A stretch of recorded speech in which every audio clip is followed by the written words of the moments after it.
Amém? Então, nós temos sim que honrar a nossa nação e devemos ser nacionalistas, sim. Isso é que você está entendendo, do ponto de vista bíblico. Amém? A nossa nação, primeiramente, é a do céu. Diga, a minha primeira nação é a celestial. Amém? Então, a nossa primeira responsabilidade é com Deus, tá? Mas sabemos que para respeitarmos os princípios espirituais, devemos, antes de tudo, honrar as autoridades aqui dessa terra e honrar também o país que nós habitamos. Amém, queridos?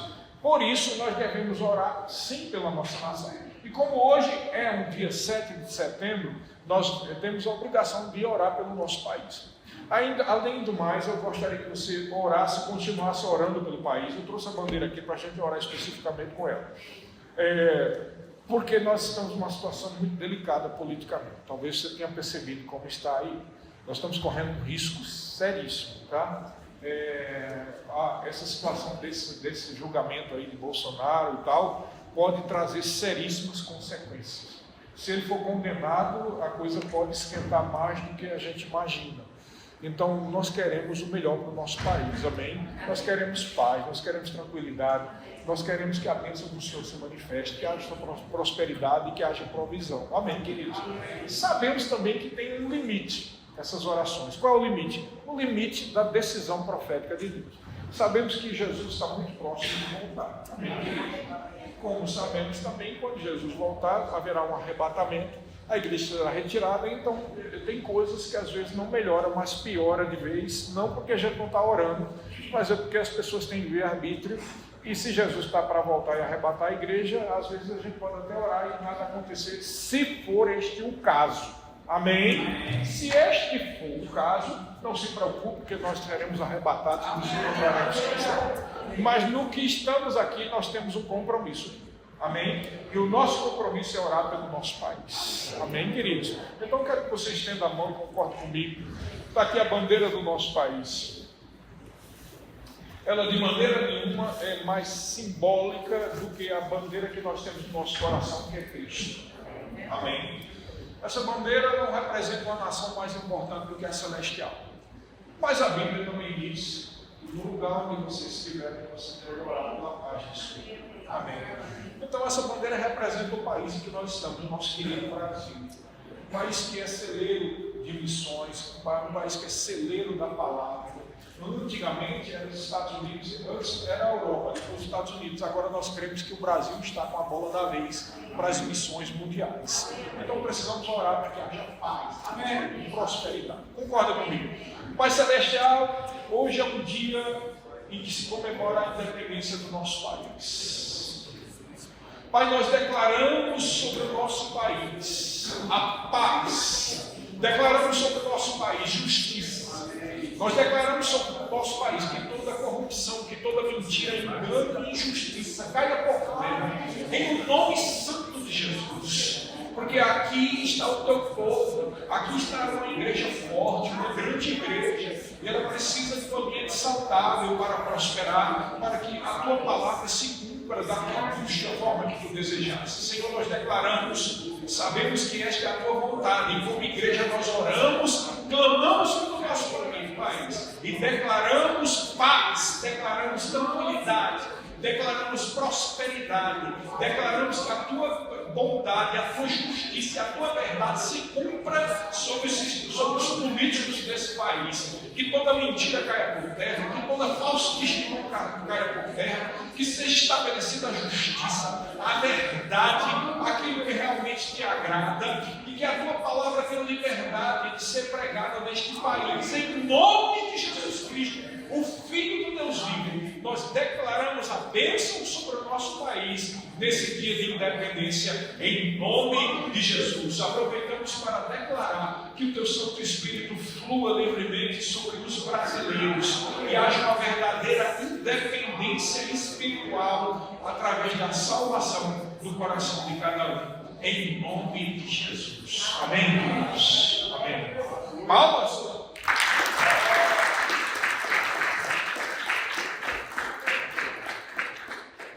Podem sentar.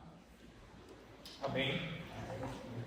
Pessoas têm dificuldade de entender essas coisas, né? Algumas pessoas dizem: Igreja não é lugar para política. Escuta só, preste atenção.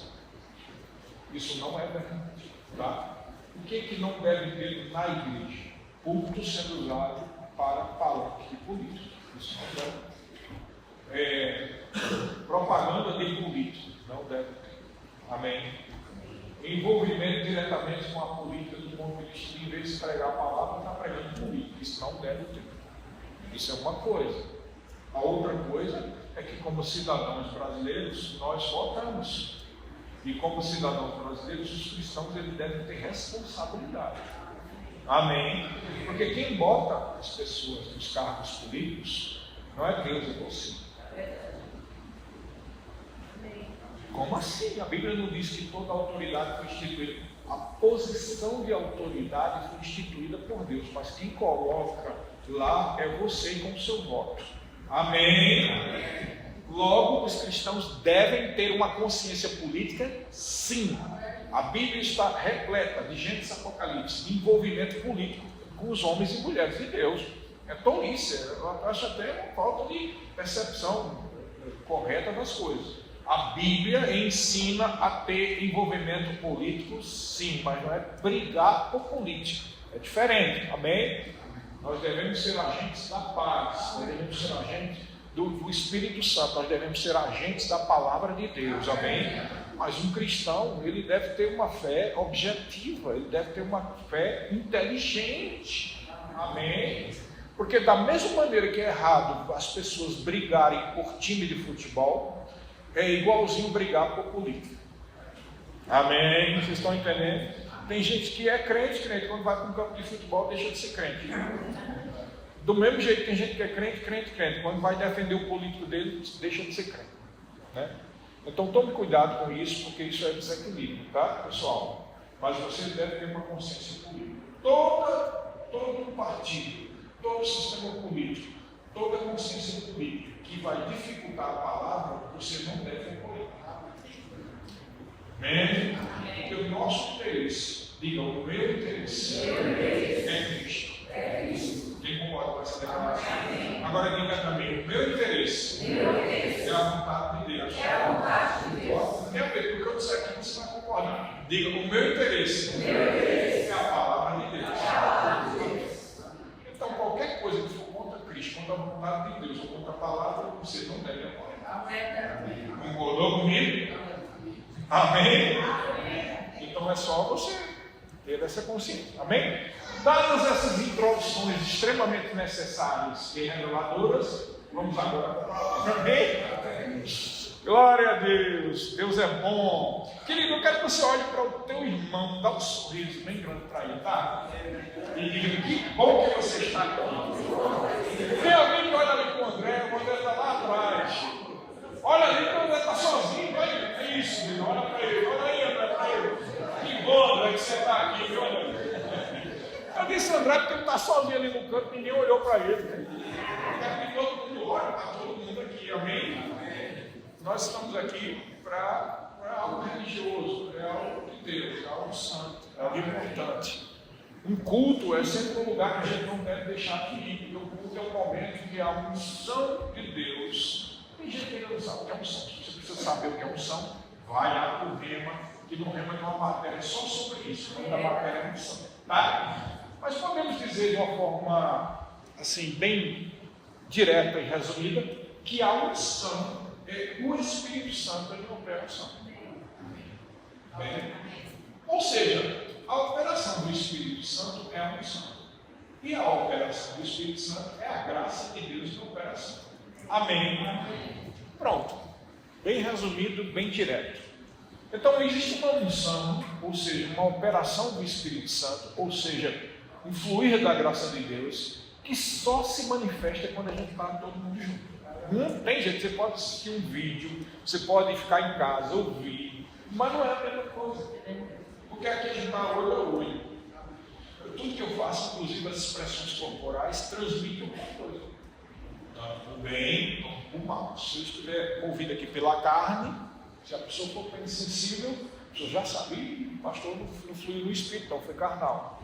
Né? Então é fácil, gente, isso é muito bom, porque isso é o fluir do Espírito Santo na nossa vida, a unção de Deus age. Queridos, eu já fui para reuniões em que pessoas eram curadas só ouvindo o louvor.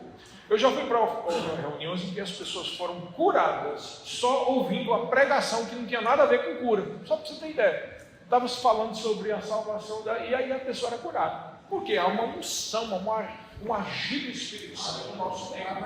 E é verdade, a Bíblia diz que a fé vem pelo ouvir a palavra de Cristo. Se eu ouço sobre cura, eu estou produzindo fé sobre cura. Mas Deus é tão maravilhoso, a graça dele é tão poderosa, a unção é tão forte, que às vezes você não está ouvindo nem sobre cura e você é curado. Não é maravilhoso? Isso é para você ver como Deus é bom. Amém? Deus é muito bom. Mas eu quero que você abra a Bíblia. Eu estou na revista atualizada. Abra a Bíblia em Êxodo, capítulo 14, versículos 10 ao 16. Olha só. E chegando o faraó, os filhos de Israel levantaram os olhos, e eis que os egípcios vinham atrás deles e temeram muito. Então os filhos de Israel clamaram ao Senhor. Disseram a Moisés: será por não haver sepulcros no Egito que nos tiraste de lá, para que morramos neste deserto? Por que nos trataste assim, fazendo-nos sair do Egito? Não é isso o que te dissemos no Egito? Deixa-nos para que sirvamos aos egípcios? Pois melhor nos for servir aos egípcios do que morrermos no deserto. Moisés, porém, respondeu ao povo: não temais, aquietai-vos e vede o livramento do Senhor, que hoje vos fará. Porque os egípcios que hoje vedes, nunca mais os tornareis a ver. O Senhor pelejará por nós, e vós vos calareis. Disse o Senhor a Moisés: por que clamas a mim? Diz aos filhos de Israel que marchem. E tu, levanta o teu bordão, estende a mão sobre o mar e divide-o, para que os filhos de Israel passem pelo meio do mar em seco. Que palavra poderosa. Sabe, aqui mostra muita coisa que às vezes acontece conosco, né? Eles estavam indo para uma promessa de Deus. A terra de Canaã é uma promessa de Deus. Todos concordam comigo? Eu quero que você entenda. Olha só. Tudo que nós falarmos agora a respeito do povo de Israel, o relacionamento, a promessa de Deus para Israel, o que está no Velho Testamento, nós sabemos que o que está no Velho Testamento aponta para verdades que se cumpriram no Novo. Amém? Por isso que a gente não deve guardar sábado. Por que a gente não guarda sábado? É porque ele está desrespeitando o quarto mandamento? Não, porque o sábado era uma simbologia, uma tipologia de um sábado que haveríamos de ter em Cristo. E Hebreus capítulo 4 fala que há um descanso, resta um descanso para o povo de Deus. Mas nós que cremos, entramos no descanso sabático. Você entendeu? Então precisamos entender que no Velho Testamento havia verdades que apontavam para realidades que se cumpriram no Novo Testamento. Aqui comigo está claro. Então a gente está tratando aqui de um episódio que aconteceu com o povo de Israel, mas que demonstra o agir de Deus para com o seu povo e que vale hoje para o Novo Testamento também. Porque tem gente que tem essa mania, né? Quer ser tão literal na Bíblia, tão literal, que chegou a ponto de dizer: tem nada a ver com a gente, não era com o povo de Israel. Não. Isso é desconsiderar o aspecto, vou dizer bem devagar, revelacional da palavra de Deus. É por isso que a Bíblia é a palavra de Deus. Ela não contém a palavra de Deus. Ela é poderosa. E como diz Hebreus capítulo 4, versículo 12, ela é mais cortante do que uma espada. Ela é Deus em ação. Amém. A palavra de Deus, como nós sabemos, é o Logos, é Jesus. A palavra de Deus é a ferramenta de Deus para a operação do Espírito Santo. Quando Deus disse: haja luz, o Pai falou, a ferramenta, a palavra, agiu e o Espírito Santo agiu junto. O Espírito pairado sobre a face das águas. Está comigo aqui? Então a palavra de Deus é poderosa, ela é viva. Então precisamos entender que há coisas que aconteceram no Velho Testamento que claramente está trazendo tipologia, ou seja, simbolismo para algo que você pode viver hoje. Amém. Evidentemente, nós não somos o povo de Israel, nós não estamos aqui no meio de um exército, no meio do deserto, é claro, mas não é sair do contexto bíblico quando a gente entende o que está sendo dito ali para a nossa vida cotidiana e hoje. Amém. Então, veja, Israel tinha uma promessa, e Deus prometeu, que a terra prometida, Canaã. Ok? Sabemos que hoje nós já estamos em Canaã. Diga, eu já estou em Canaã. E você já está no sábado, né? Descanso sabático, já está em Canaã. Mas esta é uma verdade, guarde bem isso, esta é uma verdade direta do novo nascimento. Quem nasceu de novo já está na terra prometida de Deus. Onde mana leite e mel.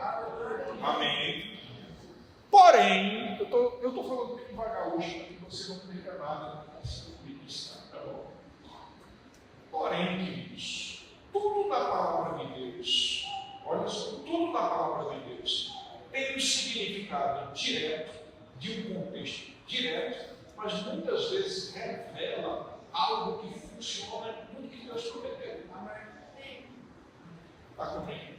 O que o senhor está querendo dizer, pastor? Eu estou querendo dizer que realmente nós já estamos em Canaã. E a promessa naquela época ao povo de Israel era ir para a terra prometida. E nós já estamos na terra prometida. Mas podemos entender o pensamento e o coração de Deus, o sentimento de Deus, absorvendo essas verdades aqui do que aconteceu com Israel, como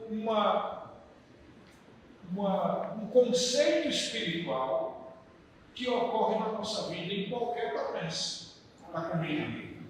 Então, o povo de Israel tinha prometido para eles uma terra prometida. Para nós já estamos na terra prometida. Mas existem promessas na sua vida ministerial, profissional, família, emocional, que são um Canaã para você que ainda não foi atingido. Está comigo aqui? Eu precisava dizer isso para você dizer, o pastor está saindo do contexto, vai dar sempre louco e tal. Como isso fica na internet, né? O pessoal vai procurar, exagerou aqui, né? Não sei como é que é. Então, isso é um princípio espiritual que vale para toda e qualquer promessa. Amém? Qualquer promessa. A Bíblia diz que todas quantas são as promessas de Deus, tem em Cristo Jesus o sim e o amém, resumidamente. Todas quantas são. Qualquer promessa de Deus, Cristo é a testificação, é o carimbo de que é sim e é amém. Está comigo? Hoje nós vamos participar aqui da ceia, que é a testificação da plenitude de tudo isso. A nova aliança que nós temos. Então aqui, vamos lá, agora vamos para o texto em si. O povo tinha uma promessa, era a terra prometida. Você pode ter uma promessa de algo na sua vida que ainda não aconteceu. Só que os egípcios não queriam deixar o povo ir. Sabe, os demônios não querem que você tenha aquilo que Deus prometeu. Faraó e os egípcios são a tipificação dos demônios. Faraó e os egípcios escravizavam o povo de Israel. Os demônios escravizavam você quando você vivia em pecado. Seja que tipo de demônio for. De enfermidade, de falência financeira, de depressão, tá? de problemas sexuais, de problemas emocionais. Seja o que for, era Faraó e os seus soldados. Está comigo aqui, trazendo para a sua vida hoje? Os demônios não querem que você tenha a sua terra prometida. Os demônios não querem que a promessa de Deus se cumpra na sua vida. Então Israel estava indo, o que aconteceu? A gente sabe pela história e pelos outros textos bíblicos que tinha montanha de um lado, montanha do outro. A coluna de fogo vinha separando eles dos egípcios. E à frente o mar. Rapaz, eu não sei, só de pensar nisso já dá um desespero, dá. Um marzão na frente, uma montanha altíssima de um lado, uma montanha altíssima do outro. E atrás o inimigo, que só não estava a desgraça feita porque tinha coluna de fogo. Coluna de fogo ali e os egípcios vindo. O negócio era certo, você concorda comigo? Sabe que às vezes a gente está desse jeito na nossa vida, né? Está com problema financeiro, uma doença que está lá, e você, eu sou curado pelas coisas de Deus. E a doença persiste. E aí o diabo começa a botar bobagem na tua cabeça. Parece que Deus se esqueceu de você, porque a irmã foi mal, primeira impulsão do mal já foi curada. E a irmã fulana, aí você começa a pensar besteira. A irmã fulana de tal, de maneira nenhuma é mais fiel a Deus do que eu. Né? Você começa a pensar, vai se comparando com os outros. Que é isso que o diabo quer. Aí a minha vida e tal, você está assim, porque tem demônios que não estão querendo largar a escravidão. Eles querem te deixar escravo. E aí o povo, esse é o problema, o povo aqui é uma tipologia da tua carne. Tem uma hora que a tua carne pensa, que adianta servir a Deus? A gente serve a Deus. E o povo que eu estou no meu trabalho, na minha repartição, o povo mais ruim é quem ganha mais dinheiro. O comerciante mais desonesto ganha mais do que eu, que pago os meus impostos. Eu que vendo isso ou vendo aquilo, só tenho o suficiente para eu comer. Enquanto eu sei que os desonestos estão ganhando isso e ganhando aquilo outro. Será que você nunca pensou isso? Eu já pensei. Eu aqui já pensei. Porque tem épocas na nossa vida que a gente parece que está malhando, como diz lá no Nordeste, malhando de ferro frio. Parece que está dando um burro na parede, não sai, aquele negócio fica assim, e você fica assim. É justamente o que aconteceu aqui. Os israelitas disseram, peraí, a gente não sabia que era melhor ficar com o Egito? Não era melhor a gente estar lá comendo cebola no rio? Né? Ou seja, não era melhor a gente ter deixado quieto esse negócio? A gente foi mexer numa casa do marimbondo.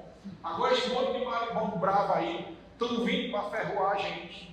E agora nós vamos perder a besta e o frete. Vamos perder tudo. Agora a situação ficou difícil, porque de um lado é morro, do outro lado é morro, na frente tem um mar e atrás é Egito. Ô Moisés, seu tal de Moisés aí, que dizia que era liderança, que era ungido, que era aquilo outro. Foi para isso que tu trouxeste, para matar todo mundo num canto só, juntou todo mundo para morrer todo mundo junto.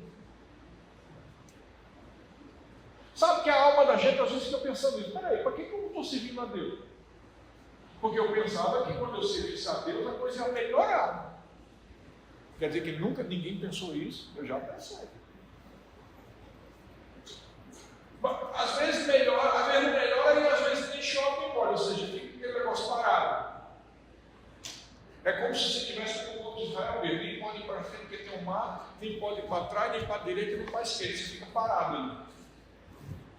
Agora preste atenção no que Moisés disse, né?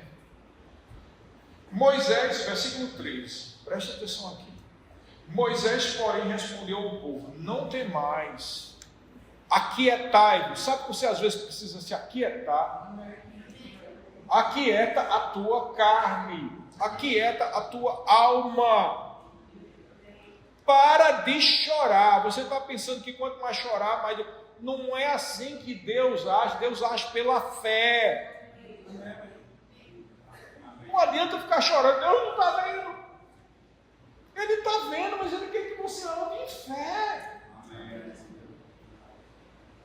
Eu sei que as nossas emoções às vezes dói, é difícil a gente estar batalhando e a coisa não sai do canto. Mas deixa eu dizer uma coisa para você que é líquida e certa, garantida pelos princípios bíblicos, e eu sou aqui como homem de Deus e como pastor para declarar essa verdade que está na Bíblia.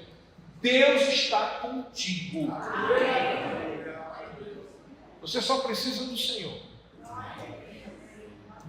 Mas você tem que entender que do mesmo jeito do povo de Israel, você está olhando de um lado um monte, do outro lado outro monte, à frente um mar, atrás os egípcios, e você fica pensando que Deus não está contigo. Aí você começa a questionar, para que adianta?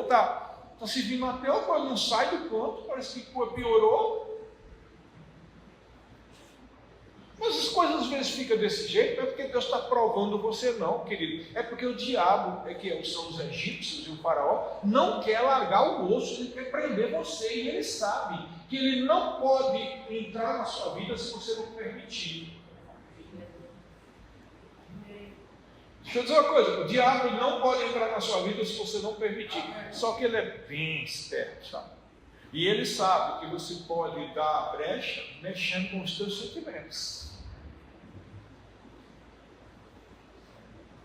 É por isso que ele tenta fazer essa pressão, que é para você desanimar, você ficar triste, você desistir, você abrir a boca para dizer besteira, como esses egípcios, esses judeus disseram aqui. Mas aí Moisés, como líder ungido do Senhor, disse: não tem mais, aquietai-vos, rapaz, para de pensar besteira. E vede, olha aqui como Moisés levantou-se. Até Deus não falou nada aqui, não. Deus tinha prometido que ia levar ele para a terra prometida, mas ele não disse aqui, vou te dar um livramento agora. Não disse. Moisés se levantou em fé. Diga, levantou-se em fé. Ele se levantou em fé e diz: aquietai-vos. Opa, homem de Deus, né? Homem de Deus, mulher de Deus, né? Aquietai-vos, vede o livramento do Senhor, que hoje vos fará. Porque os egípcios, olha só, foi levantando em fé e já foi declarando profecia aqui, né? Porque os egípcios que hoje vedes, nunca mais o tornareis a ver. Em lugar nenhum, Deus deu uma visão para ele disso aqui, pelo menos não está na Bíblia. Ele se levantou como profeta de Deus, pela inspiração, através da sua fé. Os egípcios, vocês nunca mais vão ver. Sabe, você já tem uma palavra de Deus. Diga, eu tenho uma palavra. Você tem as promessas. Mas você tem que tirar esse foco. É isso que a religião faz e prejudica tanto a gente. É por isso que é importante a palavra da fé. Porque a religião deixa você dependente do pastor, da pastora, de quem quer que seja. E você desconecta do principal da palavra de Deus, que é que você entenda que a palavra já está perto de ti, na tua boca e no teu coração. Aquilo que você crê, você fala e age conforme aquilo. Você precisa de uma oração especial do pastor. Você está entendendo? O que nós precisamos entender é que, e de uma vez por todas eu espero que isso caia no seu coração, é que você tem autoridade para pisar serpentes e escorpiões e sobre todo o poder do maligno. Diga comigo, todo é tudo. Tudo que for de demônio, de devorador, de que for, de legião, você já tem autoridade. É uma enfermidade, bota para fora. É um problema na família, bota esse demônio que está perturbando a sua família para fora. Se os seus filhos estão ficando incrédulos, pode ter certeza que isso é operação de demônio. Claro que cada um tem o seu livre-arbítrio, e você não vai obrigar seu filho que está incrédulo. Não é pelo Espírito, não é por força nem por violência. Mas vocês que são pais, precisam entender que vocês são os responsáveis espirituais pela sua casa. E o que você abrir a boca vai acontecer.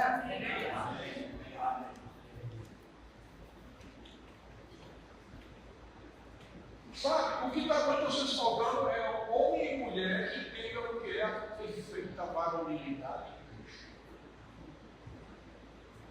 Perfeita varonilidade em Cristo não é só ser maduro. É interessante que ele diz perfeita varonilidade. Varão tem a ver com homem.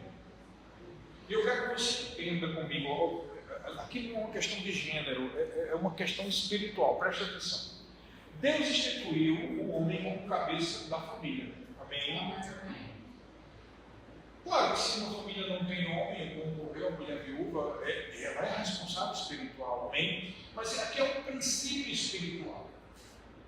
Quando a Bíblia fala sobre barba, no Velho Testamento, a barba, os judeus jamais se tiravam a barba. Por quê? Porque eles sabiam que no Velho Testamento a barba era uma tipologia da honra do homem.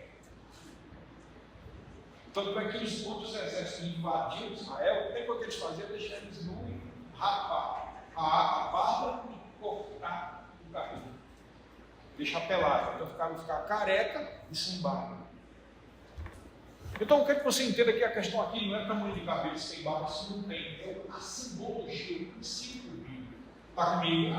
Nós falamos aqui sobre como bom e consolável, é como a óleo, ou seja, a unção, o poder do Espírito Santo que desce sobre a liderança e cai sobre todos, que desce sobre a barba. Está falando aqui da perfeita varonilidade. Agora eu quero que você entenda comigo agora. A questão aqui não é de gênero, não é de ser homem, de ser mulher. A questão aqui é que a perfeita varonilidade é uma posição de autoridade. Está comigo? Então, os 5 dons ministeriais vieram, e fala lá em Efésios capítulo 4, para que até estejamos perfeitos na unidade da fé e com a perfeita varonilidade em Cristo. Ou seja, a gente cresça espiritualmente de tal forma que entenda e pratique a perfeita varonilidade, ou seja, a autoridade espiritual sobre serpentes, sobre escorpiões e sobre todo o poder do maligno. E eu tenho autoridade.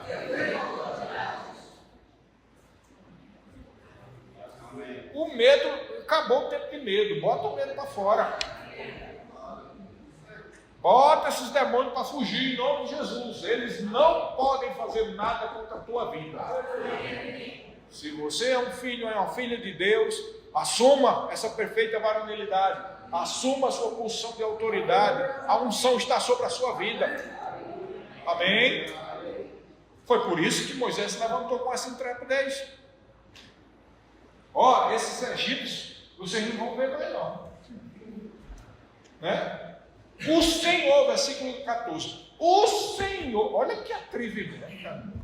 Pensa bem. Deus tinha prometido que ia levar eles. A promessa era essa. Não vi Deus revelando para eles, dizendo que eles iam ficar consados num lugar entre duas montanhas, e árvore e mar na frente, e egípcios atrás, e que todos os egípcios iam morrer naquela. Não, pelo menos na Bíblia não mostra que ele tinha tido esse sonho, não. Fala que tem uma promessa para chegar lá. Então ele se levantou com intrepidez. Sabe, tem coisas que você deve dizer e deve fazer, e você precisa entender que não depende do pastor para isso, é você na sua casa, na sua vida. Está comigo? Você tem responsabilidade sobre os seus filhos. Você tem responsabilidade sobre a sua vida. A Bíblia diz sobre tudo que você deve guardar, guarda o teu coração, porque dele procedem as veredas da vida. Pare com essa história e vitimismo de pensar que você teve má sorte, que as coisas não estão dando certo com você. Você é o capitão da sua vida, porque Deus é o almirante. Amém. Aleluia. Você entendeu? Quando a gente diz que você é o capitão da sua vida, que a sua vida é uma nau, não estou sendo mais que Deus. Não, Deus é o almirante.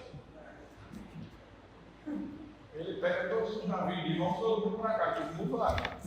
Mas se um daqueles capitães chegar e descuidar do navio dele, e até rato tem lá, aí é o próprio capitão que vai prestar conta com o almirante, que é aquela qualidade daquele navio. Você presta conta da sua vida. É verdade. Então tome conta da sua vida. Com o que você fala, para de falar mal dos outros, para de fofocar. Isso abre brecha para prejudicar a tua vida. Para com isso, homem e mulher de Deus. A sua boca deve ser uma boca para falar a palavra. Falar palavras de vida e não de morte. Falar de bênção. De vida, porque o primeiro que vai usufruir dessas palavras é você. Você entendeu? Aí veja bem como Deus trata, porque a gente precisa entender isso aqui. Você em algum momento viu aqui Moisés ou os egípcios clamando a Deus? Ou Moisés ou os israelitas clamando a Deus? Não, eles não estão clamando. Você está vendo os israelitas reclamando e depois Moisés dizendo: ei, para com isso, se aquieta, Deus vai agir por nós. Eu acho interessante como Deus age, né? Deus é maravilhoso. Porque ele diz logo aqui no 15: disse o Senhor a Moisés: por que clamas a mim?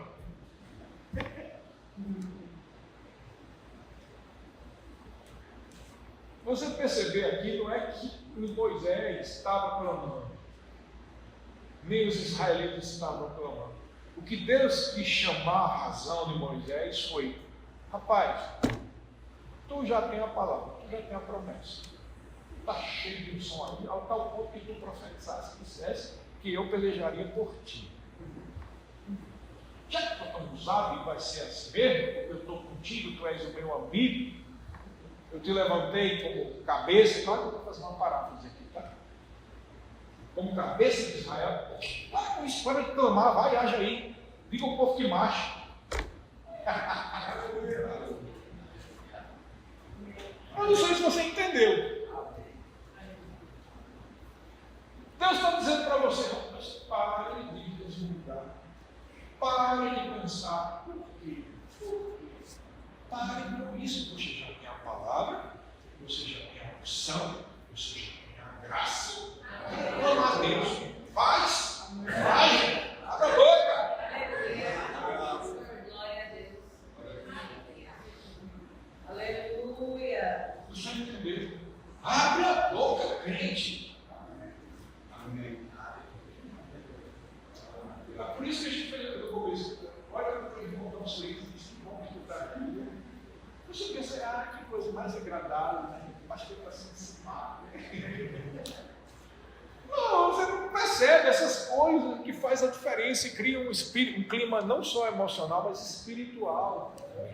Porque cria um ambiente de fé, onde você não tem espaço para estar pensando mal em nada, você vai pensar em fazer o bem.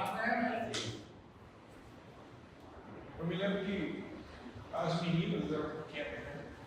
E eu falo muito das meninas porque elas são realmente, queridos, eu sei que todo filho é uma herança do Senhor, mas elas são uma prova viva de uma promessa de Deus. Essas meninas, a Thalita e a Tisa, são. Porque antes eu tinha perdido meu pai e minha mãe num acidente de automóvel. E a minha família só tem 4 pessoas, era eu, meu irmão, meu pai e minha mãe. Perdi os dois uma vez. E no desespero e tal, e voltei-me para Deus. Deus se tornou meu pai e a minha mãe. Ó, querido, se você vai até os pés do Senhor, meu amigo, Ele vai ficar com você. Ele não vai soltar você, não. E eu e Fabiana trabalhando na igreja, e um dia eu tive um sonho. Primeiro a gente decidiu: amor, vamos ter filhos agora. Não, depois de uns 3 anos de casado, agora nós vamos ter filhos. E aí a gente liberou, sabe como é que é, né? Um dia poucos dias depois, eu estou em casa, aí vou dormir, aí tive um sonho. Nesse sonho, era eu que estava com uma camiseta dessa assim, e estava escrito de dourado: Rewards. Eu confesso, pela sonoridade eu sabia que devia ser em inglês, né? Mas eu não sabia o que significava Rewards. Quando eu me acordei, eu fui direto para o dicionário. Quando cheguei lá no dicionário, eu vi que Rewards, com S no final, era recompensas. Poucos dias depois, Fabiana deu os sinais, e a gente descobriu que ela estava grávida. E aí eu não liguei uma coisa com a outra. Pensei que recompensas, talvez uma promessa de Deus sobre muitas recompensas, muita bênção, uma coisa no geral. Aí passa-se uns 2 ou 3 meses, Fabiana tem uma suspeita de descolamento da placenta, vai na médica, a médica passa a ultrassonografia. Quando está fazendo a ultrassonografia, a moça diz: não é um filho, não, são 2. Fabiana olhou assim e eu comecei a rir. Aí Fabiana diz: e tu ainda ria? Depois eu comecei a pensar, olha só, recompensas. As meninas eram recompensa de Deus. Por que eu estou dizendo isso? Porque depois que elas estavam assim, veja, eu quero que você entenda, isso não é responsabilidade. Mas era de tal maneira que eu estava andando em fé, que as meninas eram muito ativas, eles corriam de um lado para o outro. Quem tem filho que é muito ativo sabe como é que é. Tem hora que você fica agoniado, ele vai para um lado e vai para o outro, imagina duas. Tem hora que um vai para lá e o outro vai para cá. Se você não aprender a andar em fé, você fica louco.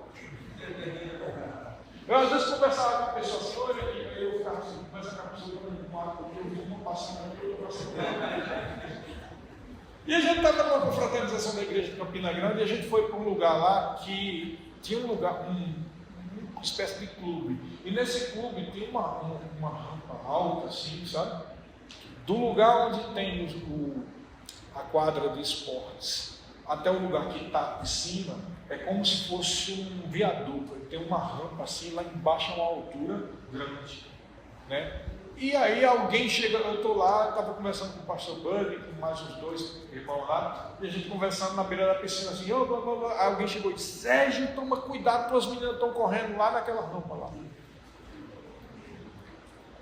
Aí eu cheguei e disse, não vou me preocupar não, Deus, vai acontecer nada com ela, nada. Aí o pastor Buddy estava do lado, deu uma risada. Ele disse, olha, não vai acontecer nada. Não se preocupei, não aconteceu nada. Por que eu estou contando esse pequeno episódio? Porque a gente precisa aprender a confiar em Deus. Como Moisés disse aqui, aquietai, para de coisa. Deus vai agir por nós. A gente precisa entender que o Evangelho é real, é verdadeiro. Isso que a gente está fazendo não é um sisteminha do clubinho gospel para a gente se reunir aqui e fazer uma festa. Querido, mais que a festa seja maravilhosa, mas isso aqui é espiritual. Tem relação com os céus, entendeu? É negócio sério. Olha o meu irmão lá, olha, ei, é sério. É sério, rapaz. A gente ri, a gente se alegra, mas aqui é negócio entre a gente e Deus. Viu aqui? Por isso que eu disse, lembra do que eu disse no início? Parece um episódio lá de Israel, mas tem relação direta com a tua vida cotidiana. Amém. Tem relação direta com você amanhã no seu trabalho. Porque egípcios e faraós tem em todo lugar, viu, meu amigo? Não falta egípcio nem faraó. Tem em todo lugar. Você bota o pé lá fora, já tem. Se a gente ficar preocupado por causa do monte de egípcio e faraó que está atrás da gente, amigo, você vai sofrer. Nem o egípcio nem faraó, ou seja, demônios, nem poder e autoridade. Amém.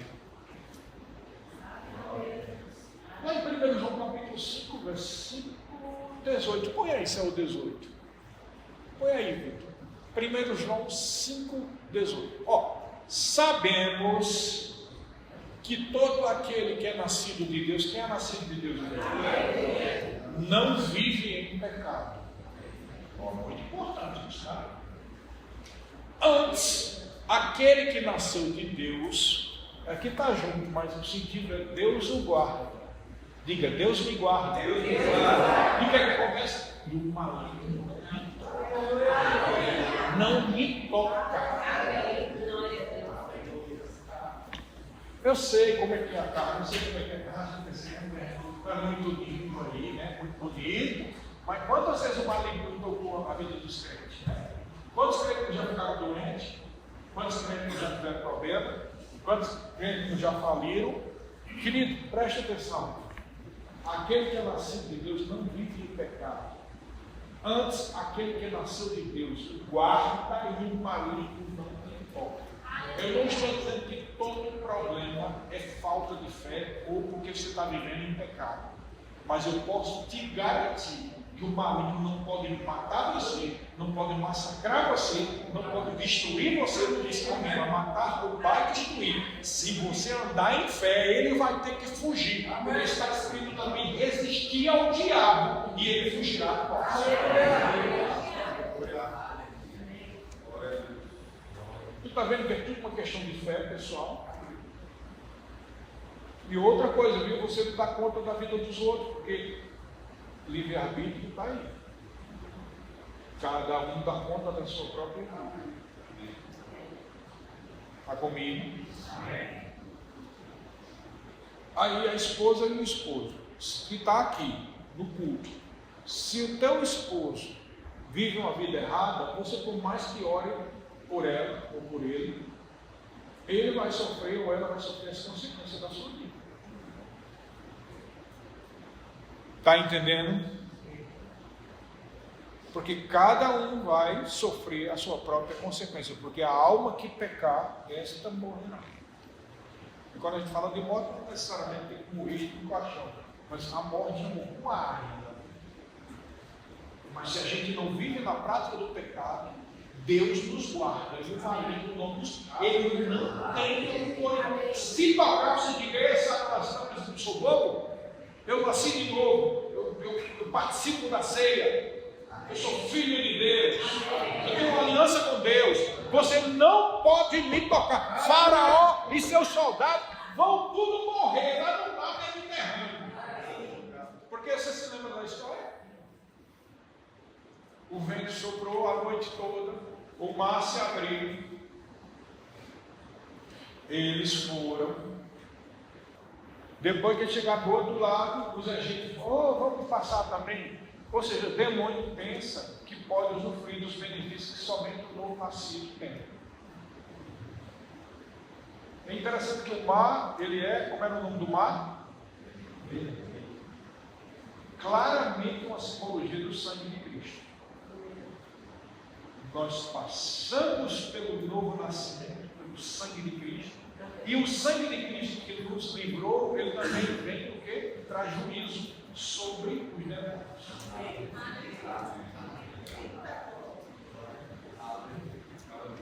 Por isso que nós participamos da ceia. A ceia tem o pão e tem o vinho. O vinho é o quê? O sangue da nova aliança. Ou seja, o mar vermelho que não só te purificou, te justificou, mas bota para correr qualquer demônio que queira permanecer sobre a sua vida, porque você foi feito justiça de Deus. Mas o diabo, ele é tão safado que a gente já sabe como é que ele faz, né? Você já sabe, né, como é que ele é? Eu já contei eu não vou contar o testemunho todo, mas só para você ver como o diabo é. Do mesmo jeito que os egípcios, mesmo com tudo isso, foram atrás, tiveram que morrer, mas foram atrás. Eu estava lá em Campina Grande e angustiado, porque as coisas não funcionavam espiritualmente no meu ministério. Até que veio uma unção muito forte sobre mim, e Deus falou, eu ouvi dentro de mim: você vai, olha o que foi que Deus falou, você vai tão longe o quanto você crê. Eu gosto quando Deus fala assim, sabe? Porque se Deus falar assim: oh meu servo, eu tenho visto o teu sofrimento, aí a gente chora. Oh, coitadinho de mim, hoje tenho visto as tuas lágrimas. Não estou dizendo que é errado, não, mas a gente quer ouvir um negócio desse. Eis que eu estou contigo. Oh, mas eu gosto quando Deus diz assim: você vai tão longe quanto você crê. Ou seja, meu amigo, se você crê pouco, não recorde de mim não, porque você vai dar pouco. Entendeu? É como ele disse para mim, eu chorando lá naquele dia: meu Deus, a minha vida, eu já não tenho pai e mãe, o carro que eu tenho, o motor bateu, não tem mais nem carro, e estou assim, e o ímpio fez isso, fez aquilo outro, está aí, o paizinho dele deu um carro zero para ele, eu estou aqui abandonado, traído, arrebentado, Senhor, tenha misericórdia de mim, foi o que eu fiz, e eu chorando desse jeito. Aí Deus disse: a minha graça te basta. Eu gosto. Como ele disse para mim também, quando eu estava aqui em Maringá: Senhor, eu quero mais de ti, meu Deus, essa cidade é grande, meu Deus, eu não estou capacitado para essa grande obra, Jesus, eu Deus diz: tu quer mais de mim? Eu quero mais de você. Vai lá para a biblioteca. Quando cheguei na biblioteca, ele disse: quantos livros tem aí? Ó, 1000. Quantos você leu? Ah, menos de um quarto. Deus disse para mim: preguiçoso. Você é preguiçoso. É Deus, meu amigo, porque homem não quer isso não, viu? Você não quer ouvir essas coisas. Isso prova que é Deus. Do jeito que ele diz: por que está clamando para mim? Vai lá e o povo que bate. A gente quer só uma palavra que é caliente, sofrido. Como diz aquela música? Alma cansada, vem já. Manso e suave, Jesus. Né? Aquela música muito linda para um pecador. Mas você não é pecador. Você não é pecador, não, meu irmão. Você, aquele que é nascido de Deus, viu ali? Não vive na prática do pecado. Quando diz Deus guarda, e um marido não vai tirar. Então a gente tem que aprender com essa lição para sair cuspindo o fogo do Espírito Santo. Você pode sair do meio, demônio. Você não vai destruir a minha vida, nem minha família, nem minha saúde, nem o meu ministério, nem minha profissão. Você não vai destruir. Pode tirar suas patas imundas, porque eu sou filho de Deus. Foi por isso que Jesus Cristo veio ao mundo, para destruir as obras de Satanás. Que coisa é essa, querido? Você nasceu de novo, Jesus veio para destruir a obra de Satanás e você preso pelos egípcios dele, do mundo, deixando você desanimado, triste.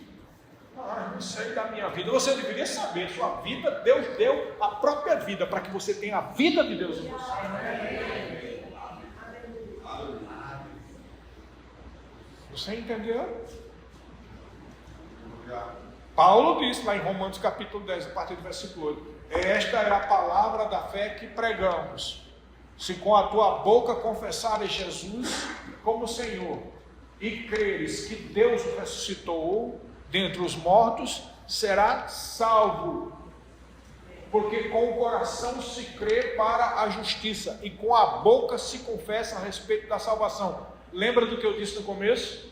Existe um aspecto, um contexto próximo do texto. Claramente esse texto está falando sobre o novo nascimento. Tá? Só que essa verdade bíblica, ela traz implicações para tudo no mundo do Espírito. Primeiramente, porque a palavra salvação não significa sair do céu. A palavra sozo significa proteção, libertação, livramento. Amém. Você está comigo aqui? Amém. Então, crer com o coração e falar com a boca, presta atenção. Não está falando só de ir para o céu, aqui está falando sobre tudo. Amém. Qual é a tua Canaã que ainda não foi alcançada?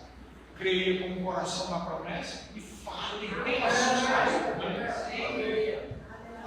com ande com a cabeça erguida, homem e mulher. Deus te salvou, não foi para estar derrotado, não, mas para andar como vitorioso. Porque, como disse João, esta é a vitória que vence o mundo, a nossa fé. Amém. É a nossa fé, rapaz. Não, eu não vejo, sinceramente, não é porque eu sou pastor da igreja, é o desejo dele. Não, é claramente o desejo de Deus. Eu não vejo ninguém aqui andando em derrota. Amém. Amém. Agora só tome cuidado, porque às vezes você não vive conforme os padrões bíblicos. Tá? Vou ter que nomear, deixar bem claro aqui, tá? Fique longe de coisas imorais. Fique longe de bebida. Fique longe de cigarro. Fique longe de aparência do mal. E aí, Deus te guarda e o maligno não te toca. Mas você vive com essa vida de meia boca, bebendo escondido, fumando escondido, passeando por site pornográfico. Aí, meu amigo, aí está difícil. Viu? Aí depois vem reclamar, dizer que as coisas não funcionam. Como não funciona? Deus é Deus, rapaz. Deus é Deus, Deus é Deus, Ele é fiel para cumprir a sua palavra. tive que botar aqui nome, acho que para ficar claro, porque parece que tem gente que fica botando, não é disso que o pastor está falando, bota debaixo do pano. Como diz a Bíblia diz lá em Provérbios, a prostituta faz o pecado, lava as mãos e não fiz nada. A prostituta você é filho de Deus. Só faz as coisas, faz de conta que não aconteceu nada. Está pensando que o mundo espiritual não sabe não o que é que você está fazendo, não? Você está entendendo, querido? Se você for sério com Deus, Deus é sério com você. Ele vai te livrar, vai te guardar, porque o que está em jogo não é só você, o que está em jogo é a palavra dele. Ele prometeu, ele vai cumprir. Deus é fiel para com a palavra dele. É por isso que a gente participou da ceia. A ceia que nós participamos é um testemunho bíblico da morte de Jesus, que selou com o seu próprio sangue todas essas verdades que nós estamos dizendo aqui. Por isso que diz esse versículo: aquele que é nascido de Deus não vive na prática de pecado, mas esse Deus o guarda e o maligno não lhe toca.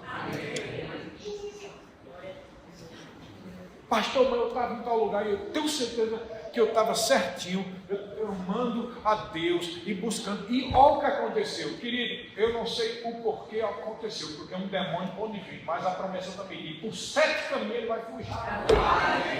Ele pode vir por um caminho, mas vai fugir por 7 caminhos. Porque o diabo é safado. Ele não só ele é esperto, como ele joga com o seguinte: ele sabe que você, que é assim, a gente fica, todo mundo viu essa palavra, bicho bem, agora eu vou pisar e serpente, escorpião. Aí vem amanhã, vem depois de amanhã, aí não está ouvindo a palavra, não está meditando, daqui a pouco meu Deus da minha vida. O diabo sabe que as pessoas são muito voláteis, o pensamento, em vez de estar firme no espírito, fica ao sabor das emoções. Então, como ele sabe disso, o que ele faz? Ele confronta você, na expectativa de que você esteja fraco. É por isso que você precisa estar meditando na palavra de dia e de noite. Para gerar fé. Gerando fé, o diabo não te pega mais em cima, entendeu? Ele pode vir por um caminho, mas ele vai fugir por 7 caminhos. Você entendeu? Ele veio muitas vezes para tentar. Nesse dia, assim, eu nem terminei a história. Eu estava lá e Deus disse para mim: você vai tão longe com quanto você crê. Sabe o que foi que eu fiz? Comecei a botar, imprimir em papel. Eu vou tão longe quanto eu creio. Comecei a confessar todo dia: eu vou tão longe quanto eu creio. Eu vou tão longe quanto eu creio. Não deu uma semana. O diabo pôs um caco de vidro dentro de uma comida e engoliu o caco de vidro.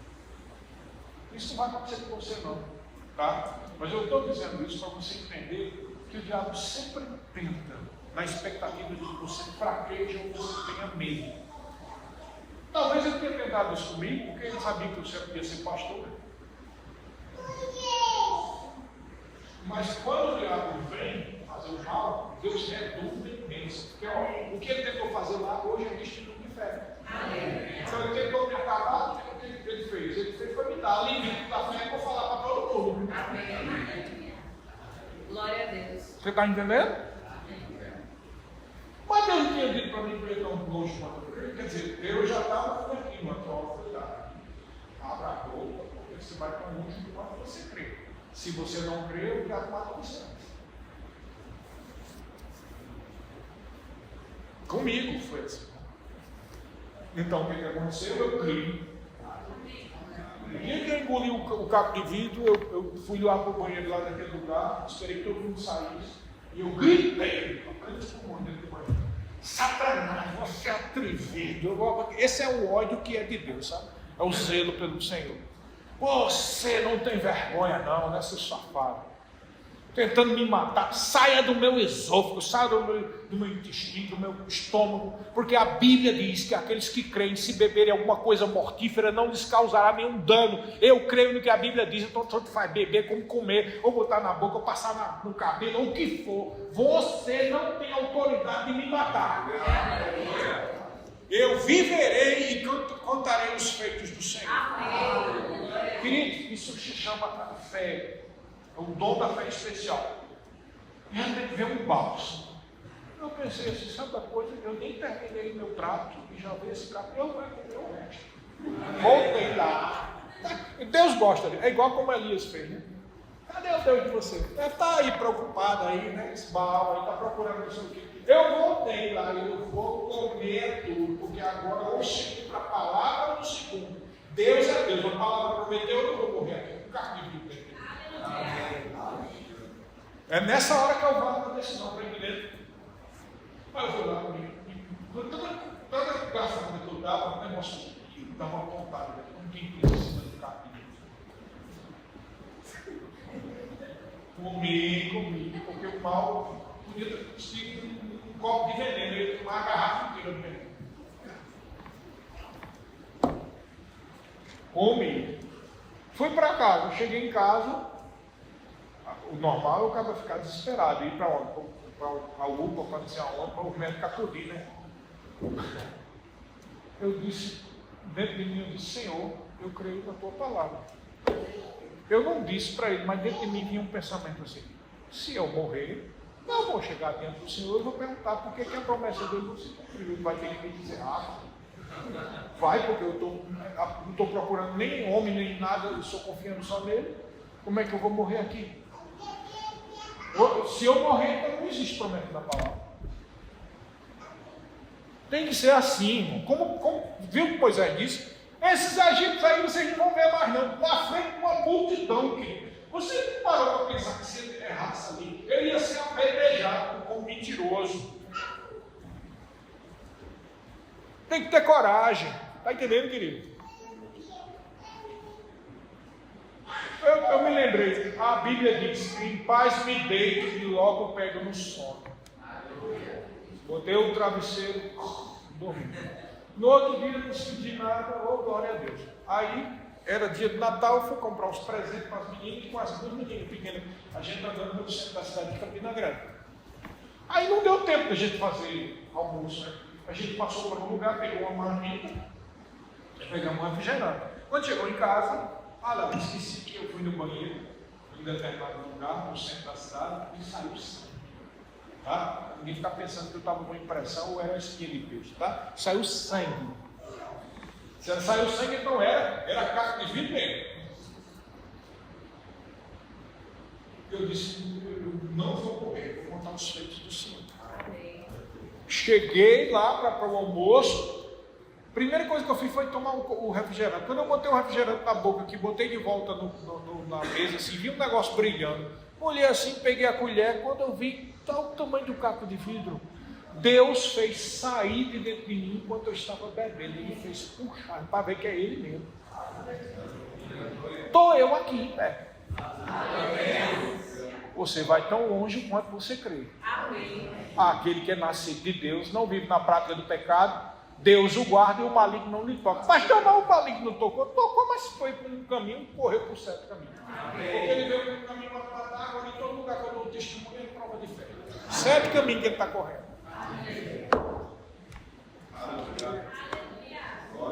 Ou você crê, ou você não crê. Simples assim. Porque cada um de nós temos um vale da decisão, em que nós somos confrontados pelos faraó e os egípcios. E Deus está dizendo: por que clama a mim? Ele está reclamando. Diga ao povo que marche, ou seja, haja, creia, fale, vá para frente, porque Deus é contigo, homem e mulher de Deus.